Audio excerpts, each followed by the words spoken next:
Hello को नमस्कार प्रणाम करते हैं। अभी सावन के गीत गाने जा रहे हैं। अगर अच्छा लगे तो लाइक सब्सक्राइब करिएगा, कमेंट करिएगा। और मेरा साथी के अभी गीत जो साथे गाती थी रेखा, उसको कुछ हो गया है घर में, इसीलिए नहीं वीडियो बना रही है। तो देखिए, एक हम झाल बजाने वाला एक लड़की के, एक बच्ची के रखे हैं।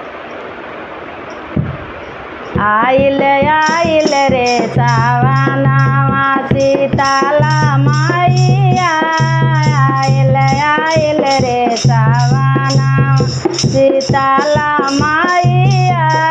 जब देवी माइया सड़की पीछे आएलन, सड़किया पीछे आएलन। आचरा से रहिया बाहर माइया, आइल आइल रे सावनवा सीताला मैया, आइल आइल रे सावनवा सीताला मैया। जब देवी माई आंगनवा बीचे आएलन, आंगनवा बीचे आएलन।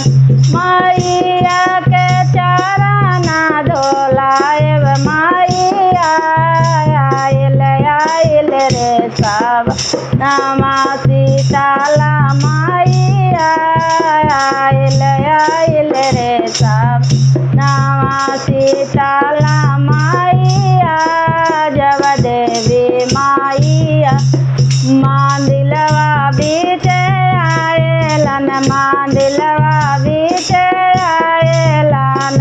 माइया के पूजवा कराएब मैया, आइल आइल रे सावनवा सीताला मैया, आइल आइल रे सावनवा।